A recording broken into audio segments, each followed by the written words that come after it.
One day people are going to say, Corey always said it was Backdoria in that whole community. See, Go ahead. I'll wait it out. Yeah, but that's different speaking about somebody's hidden sexuality, but I'm talking about all the other stuff that he apparently, why they raided his home, you know, with the other allegations. 4 separate plaintiffs accusing him of trafficking a minor, assault, and a litany of other alleged abuses. These include his former girlfriend, Cassandra Ventura, known as Cassie, accusing him of her to have sex with male prostitutes in front of him. Mr. Combs actually settled that suit. A third woman filed a third suit in which she claimed that Combs and guy singer Aaron Hall sexually her, and the most recent suit says that Combs and former Bad Boy label president Harve Pierre gang and trafficked a 17-year-old girl. To be clear, Combs has denied all of this, but you know, anytime that the feds are raiding 2 of your houses in connection with an investigation like this, it's clearly that there is something serious going on. Just 50 Cent posting on his page that he was on his way to Cape Verde,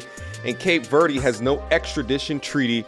But alas, Diddy was found pacing around Opa-locka Airport in Miami several hours after the raids on his home. Greetings, you polite savages, and welcome to another Tip Talk.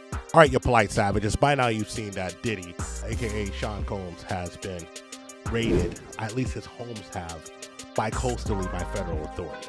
But I just want to break something down for you folks. First thing is that we don't really know what Diddy's accused of, because he's not personally accused of anything, but he's obviously a part of a huge investigation.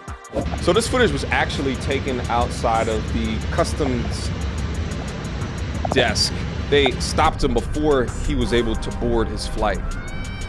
It's also safe to say that this gentleman is in a lot of trouble, because when the feds come a knocking, there is absolutely no way, regardless of who you are, when they raid your home and spend that type of resources and go through as much trouble as they're going through publicly with the suits out there, that they don't think they have a whole lot to put a nail in your coffin with. Now, Academics was on stream with Myron from Fedit/Fresh and Fit. And so Myron and Academics really broke down the steps that the federal government has to take to execute such a huge search warrant by coastal as in the manner that they did.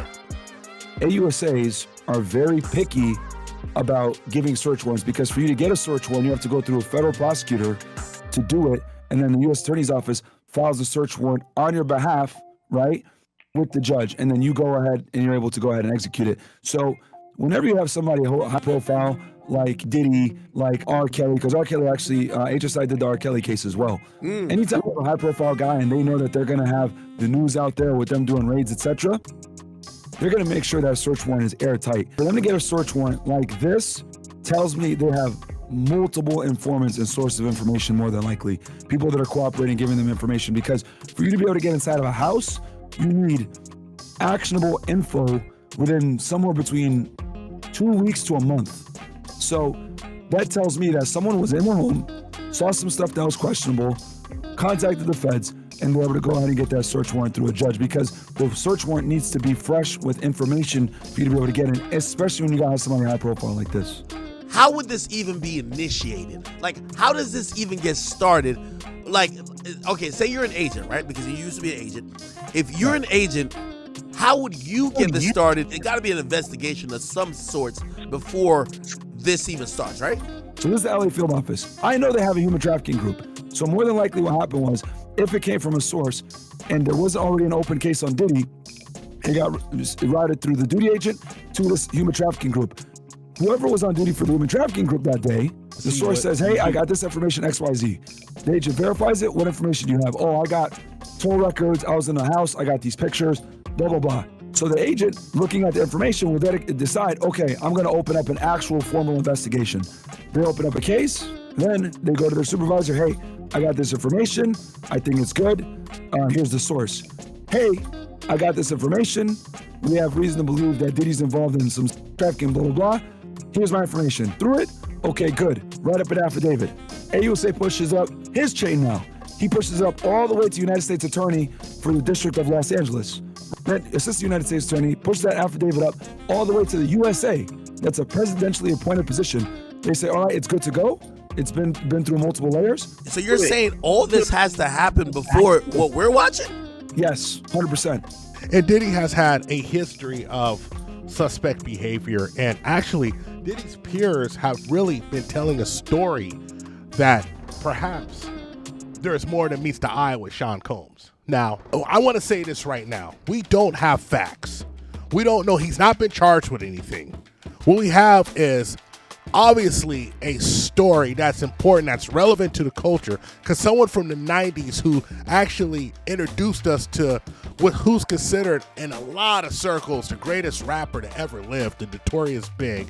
He's also introduced us to Mase, Junior Mafia, via the Notorious Big, Lil' Kim, via the Notorious Big, Craig Mack before the Notorious Big, and countless of hits and remixes, including himself as an artist. A clothing line, liquor lines. Sean Combs has been an amazing tastemaker culturally in the United States since the 90s. So this is a huge story one way or the other, and it's unavoidable to at least add some commentary to it. But what I've noticed is a lot of people in Diddy's circle, a lot of people outside of his circle don't like Diddy, who's had contact with him. For instance, 50 Cent has been on Diddy's neck forever.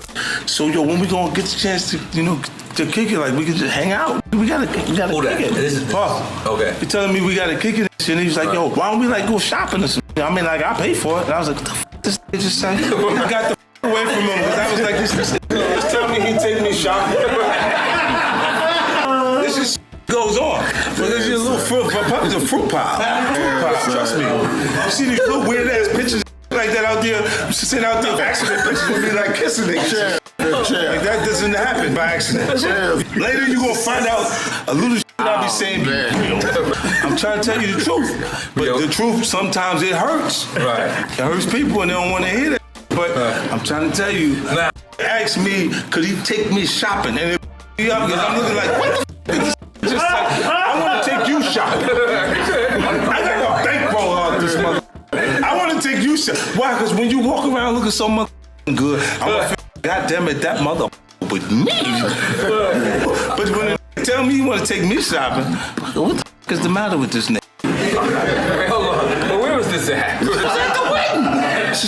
Right after the wedding. And Cameron and Mase also don't have a lot of good things to say about Diddy. It's almost like they knew something was coming and they were celebrating on the man's downfall. Now, I'm not saying that Puffy's an angel, but obviously these gentlemen know something that we don't know. What's up, man? How you doing? Killer, I'm doing good, man. Reparations is getting closer and closer. I'll be sure to give you your percentage. I ain't had nothing to do with that money. That's all yours, man. I was on the next boat. Closer, Closer man. and closer. Okay. The big payback. This has been the last year's really kind of been the big payback for you, man. Yeah, man. Yeah. Going way back, I never really understood the bad blood between Puff Daddy and Mase. The more I learned about it, the more I realized that Puffy, or Diddy, or whatever, Diddler, however we're calling this dude, was a shark in business. He had the upper hand in every deal. People that he was trying to make friends with, it looked like he was taking advantage of his knowledge in the music business industry. How did he do you dirty? I never got paid what I was worth, and I never got the respect I was worth. So the disdain that I got for Puff is more like, you trying to keep me here. I'm not here. All my peers is up here. He just kept trying to keep me right here, like he didn't want me to grow at anything. Puff would go out and party, and I would be in the studio writing the records, and then I'd just come back and say, he'd say this is his part or that is his part. But I was the person there creating it all. Right. And then, I mean, from the lyrical standpoint, where somebody did a beats, and even More Money, More Problems, I came up with that. I came up with the beat too. So just imagine all of these moments that are taken from you, the records, the beats, you ain't getting the money, you ain't getting the publishing, you ain't getting the respect. So me quitting after one album, it didn't take long for me to figure it out. Like, Thought to myself, yeah, that sucks for Mase. He wasn't properly compensated and shown the love that supposedly Diddy was supposed to show him. Pause. I ain't talking about that kind of love, but compensating him fairly to show that he is a prize artist with Bad Boy Records. Now with all these allegations, these accusations coming out, more of the history is getting filled, the more I'm beginning to get a clearer picture of what happened in their relationship. A one-sided, what looks to be a parasitic relationship, where Mase was doing a lot of the work, a lot of the production, and not getting taken care of fairly by Bad Boy Records and his supposed friend and mentor at one time, Puff Daddy Puffy, or known as Diddy, the Diddler. That's just the beginning. Then there's people that try to do bodily harm with me. They will be in the house with Puff. So I'm like, it's a funny game y'all playing behind the scenes. So when people see me, they just see me turned up. They just see me agitated. They just see me aggressive, but they don't know why. Let's just say we run down on Gilly car. If we got guns or whatever, where we got them, and we trap Gilly, and then the next week, you see Wallow with me at your house, how are you gonna feel? Yeah, I'm snapping out. Tweaking, right? So now my head is bugging, like what's really going on? Because every time something happened to me, it's somebody that's with him. But this is supposed to be the I'm signed to. This is supposed to be who I'm getting money with. And I gotta say this because when people see me irate and they see me aggressive, they wonder, oh, what is Mase doing? Mase is bugging. No, it's a point you get to that you like, yo, I can't let you play because you playing now dangerous games. So imagine somebody doing that and then they over there talking about brother love. Imagine how you feeling, bro. So it looks like everything comes full circle, literally, with the full moon coming out on March 25th, 2 days ago, when Notorious B.I.G. 27th anniversary Life After Death LP is released. Oh, yesterday was the anniversary of Biggie Small's album, 27 years later. That's what I was talking about. It's amazing that all of this would transpire on that day. What's crazy is yesterday was Biggie Small's 27th anniversary of Life After Death. And it was also the Diplomat Immunity album, 21st anniversary. Going on Reparation. Yeah, man. That's eerie, man. Yeah, that's the word I'm looking for. It was just that was crazy. That's kind of crazy, man. I don't know about you being half Asian, all being half Vietnamese. We got our little superstitions, our occult beliefs, and I think it's an ominous sign when you get the full moon coming out on the anniversary of Biggie Small's second album. And then the next day, like the sign from the spirits, Diddy gets raided. Diddy the Joker becomes Diddly the Diddler. Now, no one's trying to jump to conclusions on the TIP network. We're still taking it easy, backing up, assessing the situation, letting all the information come in, the evidence to reveal itself and be uncovered before we make any real judgments. Because it looks like the feds, the government is going hard at P. Diddy. And it makes you really wonder, is Diddy the scapegoat? Is he really the villain? Because it seems like the law enforcement agencies have a big target on his back and dedicating all their resources, their manpower, into taking Diddy and his Diddler crew down. Guess the saying really does go, bad boy for life. The talk is perfectly good, but sure that the team make it to the playoffs. That's what all big dogs, paws, and alphas do. No Diddy, you know? I don't know, Brad. Why does this sound extra funny? I don't know.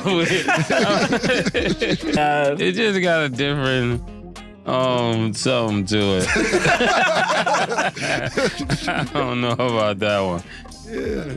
The most ironic thing is at the beginning of this year, Katt Williams, during his historical internet viral interview on Club SHAY, dropped a lot of comments about Diddy and really gave us some information about Diddy, saying that, you know, those parties and these heathens and things that, you know, he says it a lot better than I can.